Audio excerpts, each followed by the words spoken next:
Selamat pagi Bunda. Waalaikumsalam warahmatullahi wabarakatuh. Sebelumnya saya ucapkan terima kasih banyak Bunda Asih sudah meluangkan waktu untuk melakukan sesi wawancara dalam tugas saya guru penggerak angkatan 10 di modul 3.1, yaitu pengambilan keputusan berdasarkan nilai-nilai kebajikan sebagai pimpinan. Baik Bunda, bisa kita mulai ya. Sebelumnya Bunda, ini yang ingin saya tanyakan dalam mengidentifikasi sebuah kasus Bunda, misalnya ada kasus di sekolah itu yang merupakan dilema etika atau rujukan moral, itu bagaimana Bunda dalam mengidentifikasi kasus-kasus tersebut?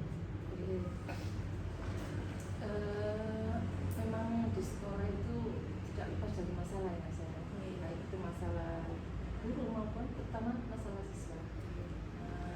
Untuk mengidentifikasi masalah biasanya gini, pada saat ada masalah kita tidak bisa melihat hanya masalahnya saja.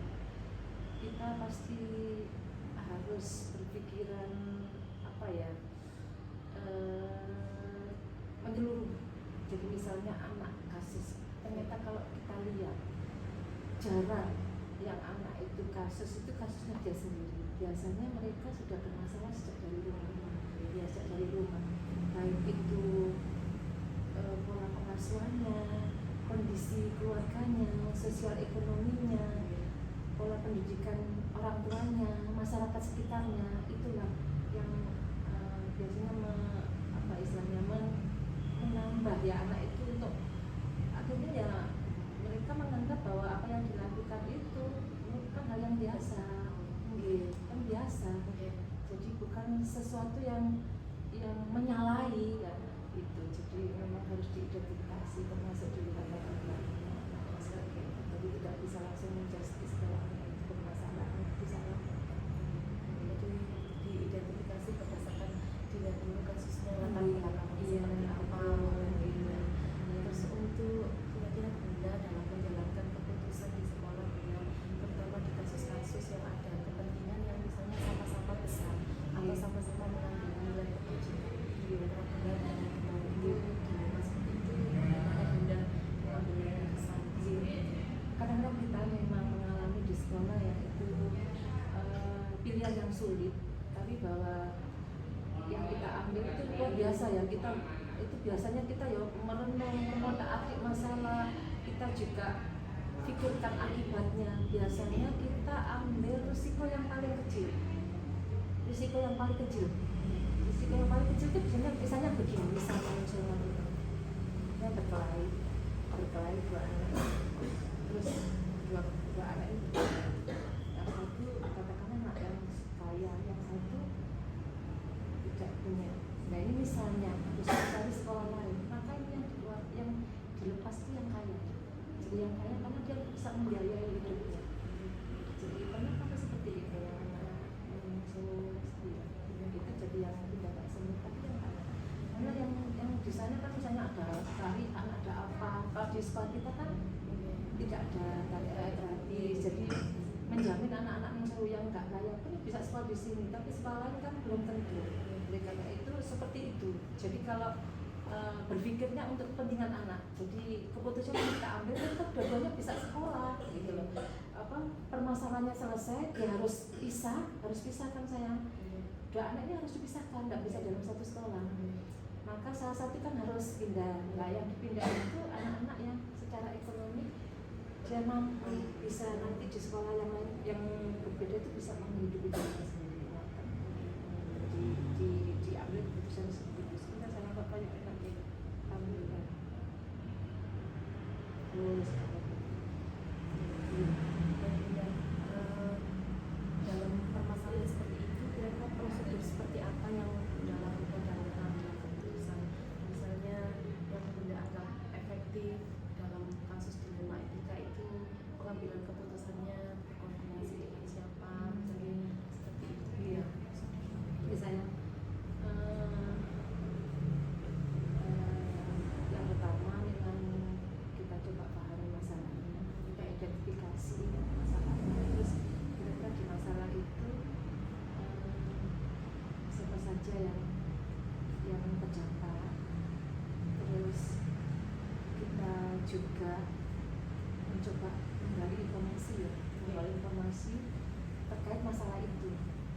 Jadi biasanya masalah kalau udah dari sampai di kepala sekolah itu bukan masalah yang kecil. Nah ini biasanya sudah lama, misalnya itu sudah berakar.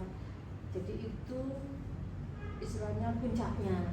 Jadi sebelumnya sudah ada sebetulnya. Oleh karena itu kita coba menggali informasi termasuk rekan-rekan guru, wali kelas itu luar biasa. Oleh karena itu saya juga berharap teman-teman itu anak-anak yang dipecahkan ya, anak-anak yang khusus itu paling tidak wali kelas sudah pernah visit.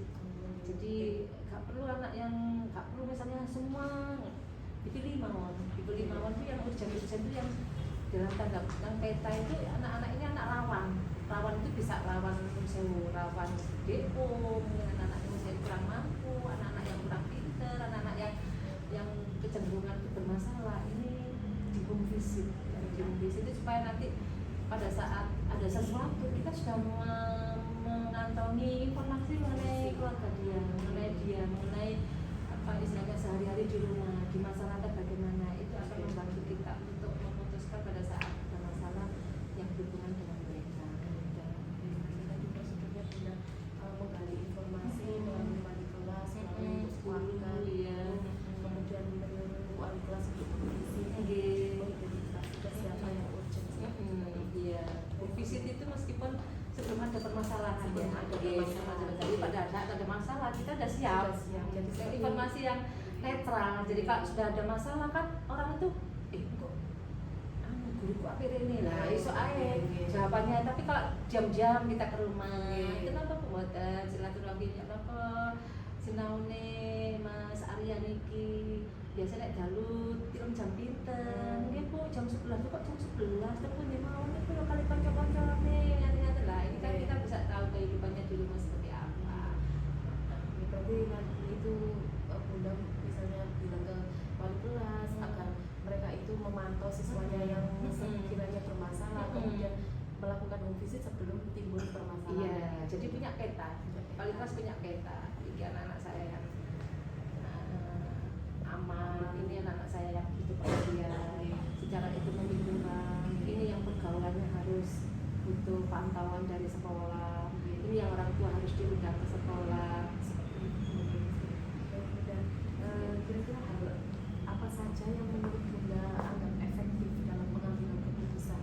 Kira-kira dalam kasus seperti dilema ini kan tadi menurut Bunda efektif, misalnya memberi reward atau punishment atau seperti apa yang menurut Bunda selama ini keputusan yang efektif? Ya sebetulnya memang di sekolah itu kan punishment itu tidak disyaratkan, tapi kita tetap ada punishment, tapi bukan punishment yang menyakiti siswa betul. Misalnya ada permasalahan itu biasanya saya memberikan punishment ya sebetulnya ya kayaknya punishment tapi mereka merasa bahwa itu hukuman, tapi sebenarnya bukan hukuman karena salah satu bentuk perhatian saya. Jadi misalnya begini, dia harus lapor ke saya mengenai ini kegiatan sholat subuh jamaah di masjid. Jadi subuhnya bukan di rumah Kak, istilahnya apapun kadang-kadang itu saya gini, apapun permasalahannya saya larikan ke sholat. Karena saya yakin kalau Allah yang membimbing kita pastinya anak ini akan benar. Kita nggak bisa minta nuntut anak harus begini dan itu menurut saya bahasa dalam kutip hukuman ya itu tidak hanya anak dengan orang tuanya, jadi jangan bapaknya karena memang sebetulnya kan wajib itu bapaknya.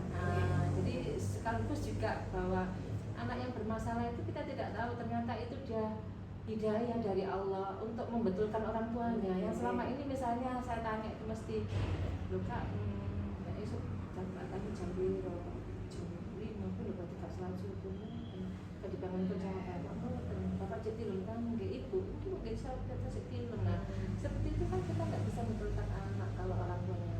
Akhirnya dengan anaknya bermasalah ketemu kepala sekolah, bapak ibunya pun jadi ikut baik. Iya, jadi ikut bangun pagi. Pernah ibunya kesini tuh ya Allah, terima kasih suami saya sekarang kalau pagi sudah bangun. Itu ternyata Pak. Iya, jadi bangun pagi saat subuh dengan anaknya di masjid. Habis itu tidur lagi membuatan pun guyon kali anak. Ya alhamdulillah, biasanya itu jam 8 bangunnya.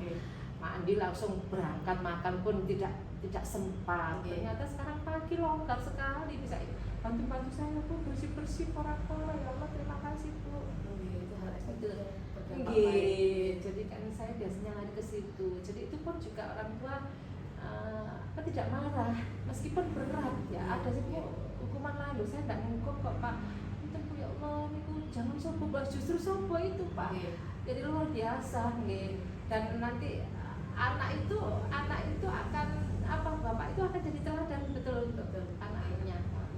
Sebenarnya bukan menghukum, konsekuensi. Iya, konsekuensi. Iya. Cuma diarahkan ke situ kan enak. Iya.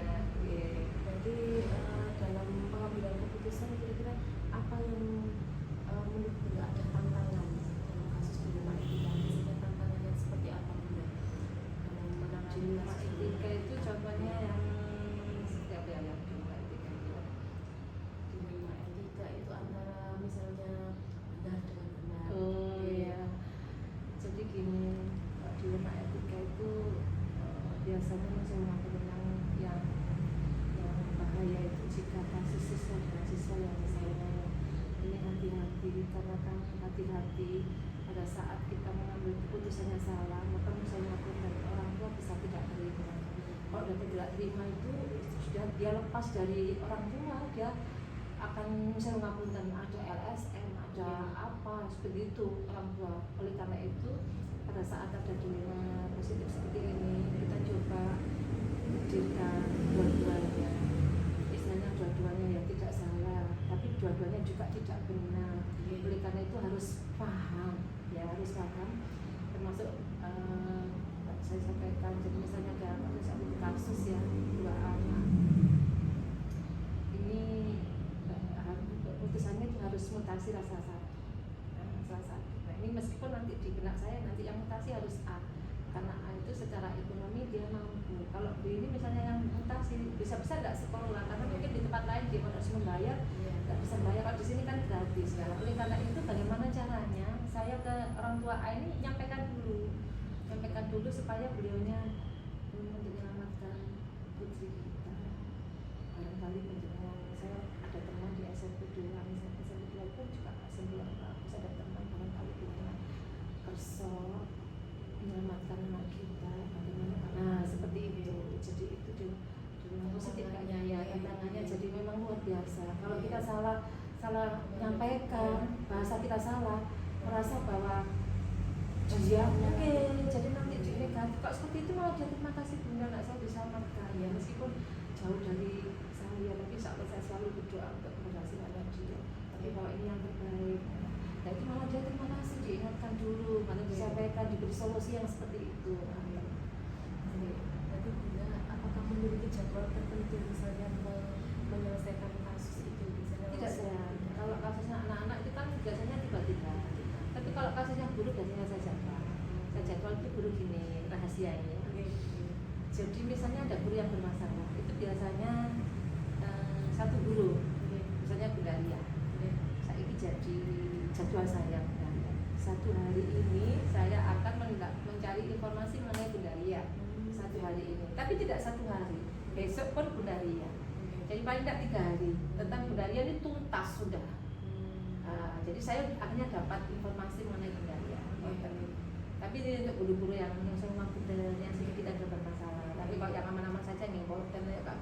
Saya kan juga gak punya waktu.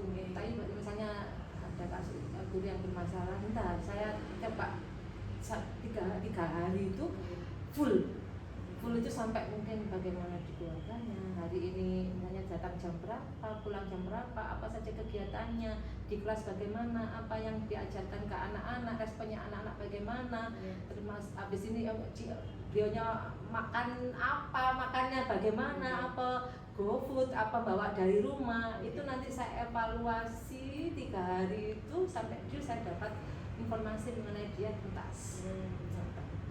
Melakukan pengamatan, iya, hasilnya apa, dievaluasi, kemudian dieksekusi. Jadi makanya saya tidak biasanya misalnya dari guru gitu ya, teman-teman saya ngapunten kan tidak ada teman-teman yang hasil dari pembisik-bisikan gitu nggak ada, karena saya udah punya ngantongi informasi sendiri jauh sebelum ini saya udah punya catatan. Kalau catatan ternyata orang ini catatan saya aman-aman, tiba-tiba ada masalah, ada apa? Pastinya ini bukan karakter dia, bukan watak dia, karena tiba-tiba hanya aja ternyata betul memang hanya ya secara nggak sengaja. Kemudian kira-kira dalam menangani itu tadi, dalam pengambilan keputusan, apakah ada seseorang atau faktor yang mampu membantu dan mempermudah Bunda dalam mengambil keputusan? Pastinya di sekolah itu biasa ini saya dibantu untuk teman-teman hebat ini, waka, wali kelas, guru-guru itu luar biasa ya, luar biasa itu. Kalau saya ada sesuatu itu mesti saya konfirmasi ya, meskipun kasus itu langsung datang ke saya, misalnya dari orang tua atau dari masyarakat ya ke saya, masih saya konfirmasi, itu luar biasa. Beliau itu bantunya langsung, meskipun beliau itu nggak ada informasi, nggak tahu intinya. Nanti pun sebentar saya tanyakan, saya gini itu membantu sekali saya, karena saya tetap butuh informasi dari beliaunya. Termasuk museum Ngapunten, kalau ini luar biasa. Ini kayaknya kita itu ini ya nek mari sholat nitip kalau Allah tuh yang bantu luar biasa. Jadi sering saya itu ya Allah Pak, Kak misalnya, jadi itu luar biasa. Tanpa kita sadari Allah itu sudah bersama kita. Ya itu luar biasa. Itu kayaknya saya merasa. Jadi faktor yang mempermudah, membantu tadi, pertama ada bantuan dari guru, waka-waka yang wali kelas, kemudian yang terutama dari betul ya. Jadi itu saya merasa. Makanya ya saya istilahnya saya mengapunten ke sholat itu jangan sampai tidak sholat meskipun sesibuk apapun ya. Yang pernah kan kita pernah nih cerita sedikit rekreasi itu majelis taklim berarti notabene kan saya anggota, ada ketuanya. Kita pulang itu dari sana misalnya jam 5 kan belum masuk maghrib. Ya saya beritahu udah nunggu maghrib, nggak usah lah Bu, nanti maghribnya kita di rest area aja, jamak takhir ya. Setelah di rest area udah turun semua ya, kencing apa, saya duluan karena kan kebelet kencing aku duluan. Habis duluan sebentar ya, saya mau sholat dulu. Saya wudhu akhirnya datang sholat sampai nunggu teman, akhirnya teman dari jamaah lain. Sampai saya selesai, sampai saya doa, kok belum ada yang datang, kok namun diki kok mau sholat yang berbeda. Ternyata saya balik ke bus, semua sudah naik.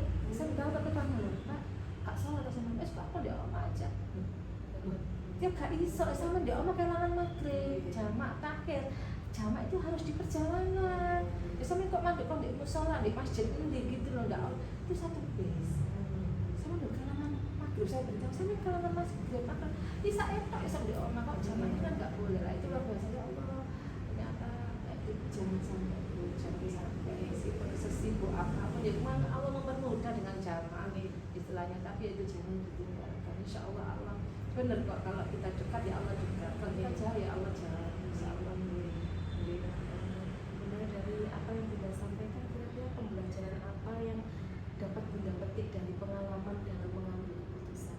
Pasti ada pembelajaran yang bisa Bunda sampaikan kepada saya sebagai pembelajaran saya juga, pengalaman dalam mengambil keputusan. Jadi gini, keputusan itu kan biasanya saya ngapunten, kalau biasanya kan ada masalah ya, ada masalah termasuk misalnya anak itu, anak yang bermasalah. Jadi kan cenderung keputusannya itu mesti nanti kan tidak enak.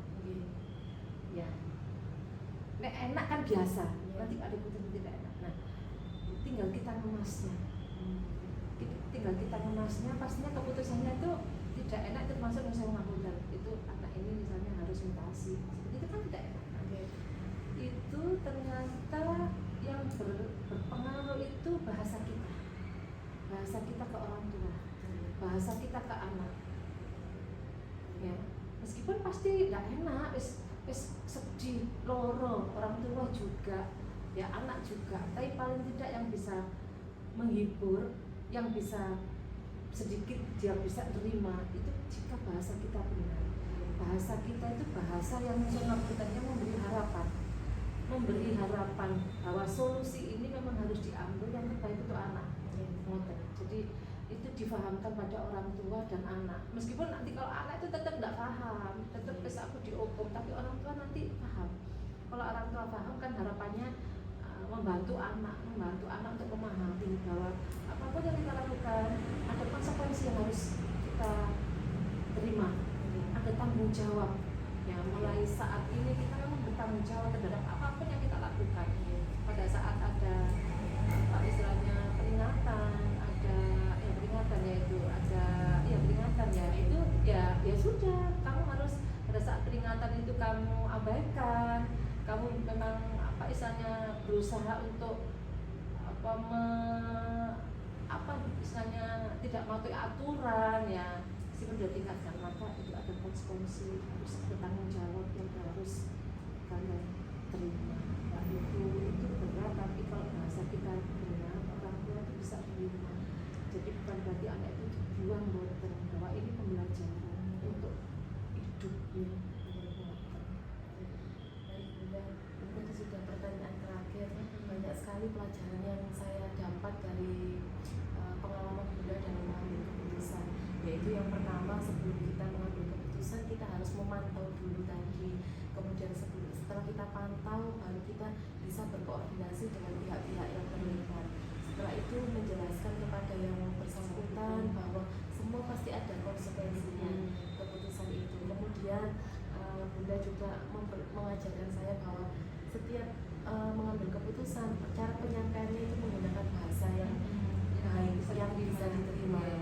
Dan terutama tadi pembelajaran yang bisa saya ambil sekali, tetap berpedoman bahwa penolong kita itu Tuhan yang Maha Esa. Betul, jangan lupa. Karena kita juga berusaha sehari-hari itu minimal ya wajibnya yang agama kita sebagai pemimpin itu Bunda bisa patut kami teladani seperti itu.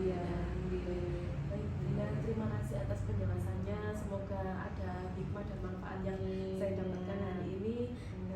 Sekali lagi terima kasih ya Bunda. Semangat ya Bunda, semoga lancar semuanya, Bunda Ria, Bunda Vivi.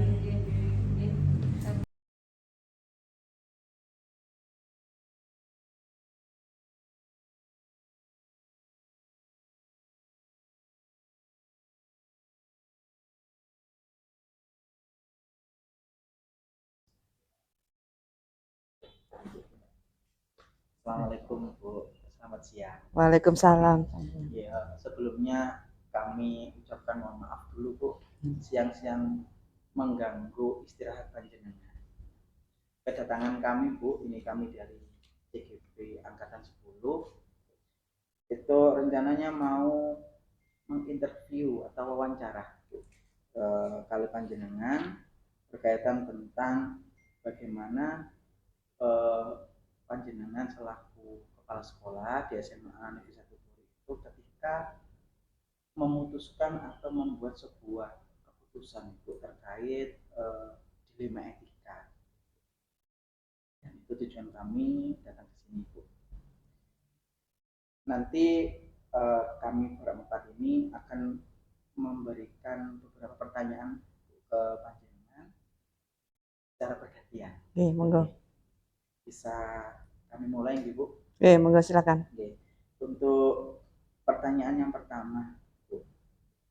Selama ini bagaimana panjenengan dapat mengidentifikasi kasus-kasus yang merupakan dilema etika atau bujukan orang? Terima kasih waktu yang diberikan kepada saya. Insya Allah saya akan berusaha menjawab selama ini yang saya alami terkait dengan sebagai tugas kepala sekolah. Memang dilema etika itu masalah yang rumit buat pimpinan. Karena apa? Kita berdua sisi ya. Gini salah ya, gak dilakukan juga salah. Nah, ini perlu ekstra hati-hati untuk menyelesaikannya. Selama ini yang saya alami ya, saya selaku aparatur negara punya atasan langsung. Apapun yang menjadi permasalahan saya ya, pasti akan saya komunikasikan ke atasan langsung. Jadi nggak mau kita minta petunjuk ke sana, terutama dengan dilema etika ini. Ya, saya ambil contoh misalnya seperti PPDB, ya. Di Juknis bilang merah, ya. Ternyata ada merah muda, merah. Nah, ini kan sulit buat kami untuk memutuskan. Ini otomatis kita komunikasinya ke atas langsung. Ya. Mau nggak mau, kami minta penjaminan. Karena nggak saya kerjakan salah, saya kerjakan juga salah, juga ada masalah kan. Mau nggak mau kita minta penjaminan di atas langsung. Ya, jadi intinya kalau ada masalah gitu kita komunikasinya ke sana dengan atasan langsung. Jadi sama-sama tidak membahayakan atasan kami juga tidak membahayakan di pihak kami selaku pengelola ya, lembaga gitu. Kalau terkait dengan kepentingan yang sama-sama benarnya, kira-kira patokan dengan itu yang Nggih, ya, ini juga sama-sama benarnya, sama-sama pentingnya. Pasti kami mempertimbangkan yang prioritas, pasti ada. Enggak tahu hanya terpaut sekian persen ya, 0,01%, pasti itu ada menjadi prioritas kita yang harus diselesaikan. Itu pasti. Jadi kita memilih mana yang prioritas itu. Dan prioritas ini kita melihatnya begini, Bapak Ibu. Untuk kepentingan lebih luas, ya, tidak untuk kepentingan kelompok aja, tapi untuk kepentingan yang lebih luas itu pertimbangannya di situ untuk memutuskannya. Ini tadi Bunda sudah menjelaskan bahwa memilih lebih mana yang lebih prioritas. Nah, kira-kira ini prosedurnya yang harus dilakukan itu kira-kira bagaimana Bunda dalam pengambilan keputusan tadi? Nah, tadi sudah saya singgung. Yang dikatakan lebih prioritas kan kita melihat plus minusnya. Ya, kalau banyak plusnya ya itu yang kita ambil, ya kita putuskan. Nah, seperti itu. Ya, plus minusnya kita melihat dampak secara luasnya. Kita melihatnya di situ. Kasus A, B kok mirip ya. Tapi kira-kira dipetani dulu. Iki dampaknya apa ya? Positif negatif apa? Pasti ada perbedaannya. Ya, kita lihat dampak jangka panjang, dampak jangka pendeknya, dampak komunitas kecil, komunitasnya. Apalagi kalau ngomong lembaga, dampaknya lembaga iki opo, nah itu harus dipikirkan. Berikutnya Bu, selain dengan berkonsultasi atau minta keterangan lebih jelas dengan adakah di antaranya mungkin bawahan ibu Ya. atau mungkin ada seseorang yang sangat membantu dalam mengambil keputusan, terutama faktor-faktor Ya, tadi saya lupa. Ini kan tadi yang dilema itu memang kita komunikasinya kenyang, tapi sebelum itu permasalahan bisa dilihat dari bawah dulu. Jadi apapun bentuk permasalahan itu tidak mungkin lah atasan langsung yang tahu. Pasti ada masukan-masukan untuk stafnya atau mungkin bapak ibu guru atau pegawai ya. Nah ini tidak semua orang. Kalau saya loh ya, tidak semua orang saya oke enggak. Tapi saya buktikan, saya selidiki dulu. Ada laporan, Bu, bla bla bla, hijau kuning merah. Oh, bener tak? Itu saya dengarkan dulu. Saya lihat, itu baru kalau terbukti, oh iya memang benar di lapangan, itu baru saya melangkah. Jadi bagaimanapun juga Bapak Ibu, seorang atas itu nggak bisa jalan sendiri kan, tetap. Nah, kadang-kadang teman, oh itu apa? Adu-adu. Bukan, itu bukan adu-adu kalau konsumsi atasan. Atasan butuh orang yang adu-adu memang, tapi tetap harus bijak, harus disaring dulu. Nggak langsung, yo semua ditampung, nggak bisa. Tapi tetap kita butuh bukti, konfirmasi ke lapangan. Benar nggak laporan ini? Nah, kalau memang benar, ayo kita duduk bersama. Pastilah pejabat itu atas itu punya orang-orang yang dianggap tangan kanan istilahnya ya. Pasti punya. Nah, itu tidak omong-omongan, enak ya apa ini. Dan saya pribadi pun tidak apatis dengan pendapat orang lain, pasti juga saya dengarkan. Kalau memang itu bisa bantu saya, oke, kita jalankan. Itu seperti itu. Ya, memang harus betul. Harus seorang pemimpin harus mampu, harus punya kemampuan observasi. Harus, nggak bisa mau utusan saya nggak bisa, harus terjun. Itu kalau mau jadi pimpin yang baik loh ya, pimpin yang baik. Harus terjun ke lapangan, nggak bisa hanya di atas meja, nggak bisa di depan.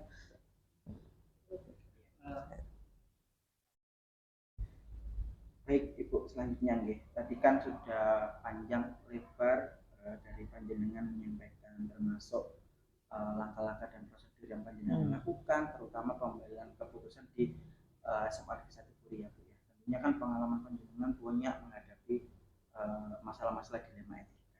Nah gini Bu, ada nggak Bu hal-hal atau apa saja gitu ya yang selama ini dari sekian banyak kan panjenengan sudah pernah memutuskan gitu, hal yang panjenengan anggap efektif Bu dalam mengambil sebuah keputusan dari kasus-kasus dilema. Ini kan dari pengalaman panjenengan, kemudian kan panjenengan menemukan gitu Bu, oh kalau masalah ini itu untuk mengambil keputusan, oh ini loh karena pengalaman tadi. Ya, di pengalaman saya Bapak Ibu, keputusan saya ambil itu setelah melalui mediasi ya. Seringkali mereka yang bermasalah itu saya panggil, saya omong-omongan, dari ngomong-ngomong ringan, diberi contoh, diberi masukan, itu saya beberapa kali. Saya pribadi, saya sebenarnya nggak suka langsung judgement, langsung memberikan, saya nggak mau itu. Bagaimanapun juga kan ada hubungan dengan nasib ya. Sudah, ayo tak jawab, guyon dulu. Apa sih Pak? Saya ambil contoh telatan misalnya, sering nggak, jadi apa sih Pak permasalahannya? Kok sering nggak ikut apel? Nah, seperti itu contohnya ya. Bu, saya tuh kalau pagi membantu memandikan anak-anak. Anak ikut dikandani, nek bapak ikut pegawai negeri, harus bangunnya lebih pagi. Seperti itu. Jadi kita persuasif dulu, nggak langsung. Jadi diberi omongan. Ini coba sih Pak, ayo saya beri pasukan ya.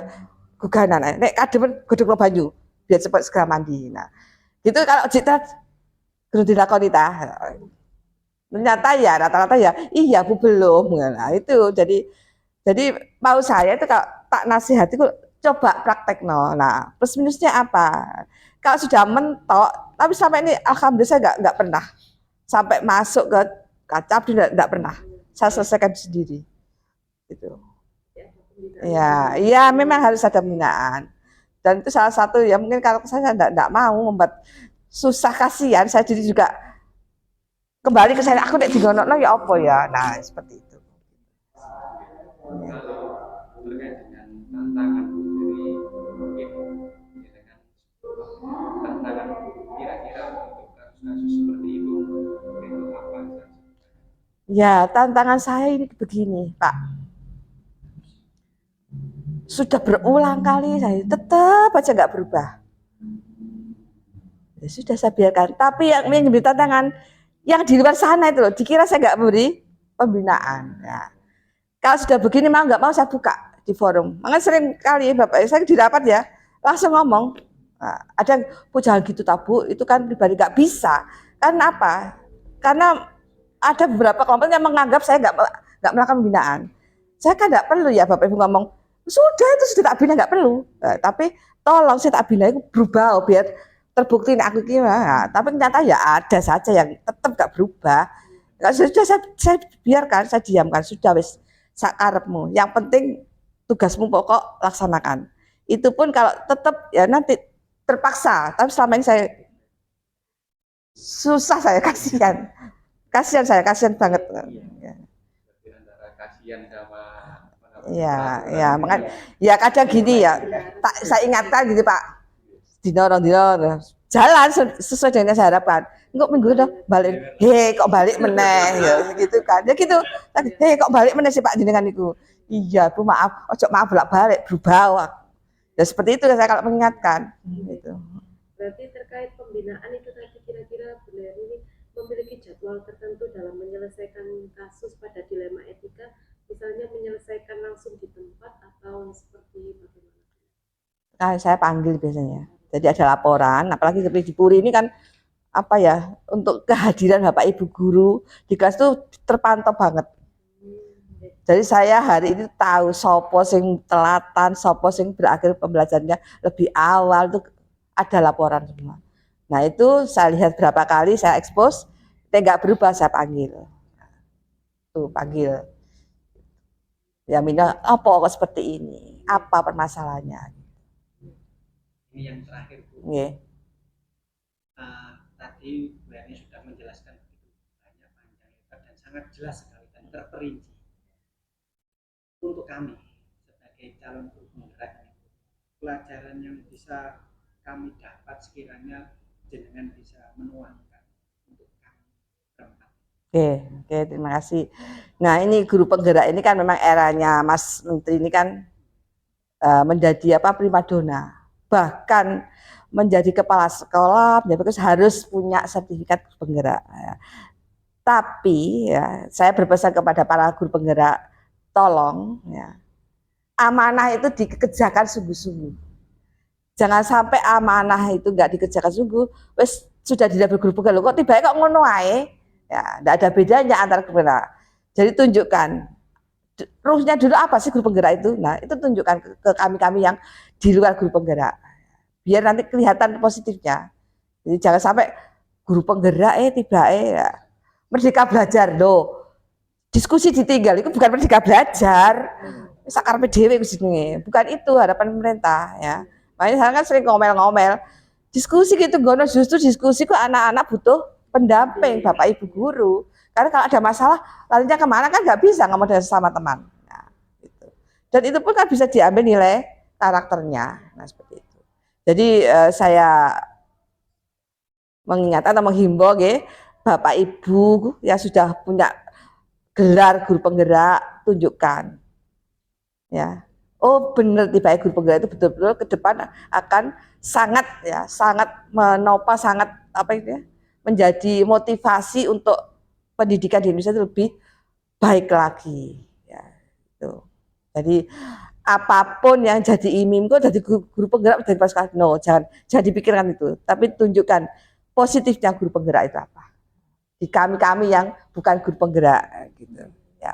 Jadi harus pelayanan ke siswa dibuktikan, iki loh guru penggerak model melayani siswanya, iki loh hasilnya belajar guru penggerak bagaimana mengajarnya, itu tunjukkan ya. Jadi jangan sampai loh pemerintah habis banyak loh guru penggerak itu ya, jangan itu aja ya, nggak ada bedanya ya gitu ya. Baik Bu, terima kasih atas kesempatannya.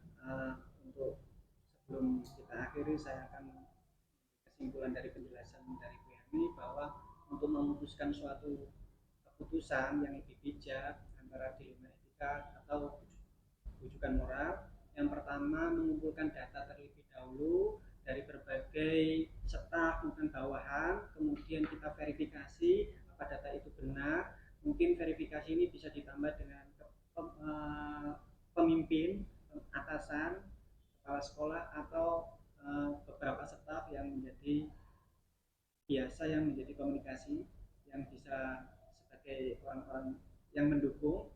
Kemudian baru kita memanggil seseorang kalau memang itu perlu untuk dibina dan memberi pelurusan-pelurusan ketika ada perilaku atau sikap yang kurang sesuai dengan disiplin positif. Ya. Terima kasih Bu Erni. Ya, sama-sama. Pak Devi bisa menutup kegiatan. Baik Bu, terima kasih. Tadi yang pertama penjelasan sudah memberikan waktu untuk kami.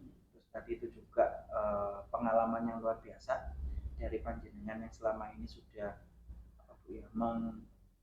melakukan gitu ya Bu ya, sebagai pengambil keputusan selama menjadi kepala sekolah. Itu bagi kami adalah pengalaman yang luar biasa Bu, untuk membantu kami di program guru penggerak ini. Dari kami ucapkan terima kasih banyak. Sama-sama. Semoga ilmu yang sudah diberikan bermanfaat bagi kami. Amin ya, sukses selalu ya guru penggerak. Ya Bu. Ya. Harus ada warna yang berbeda. Ya. Tapi primadonanya harus menjadi guru penggerak.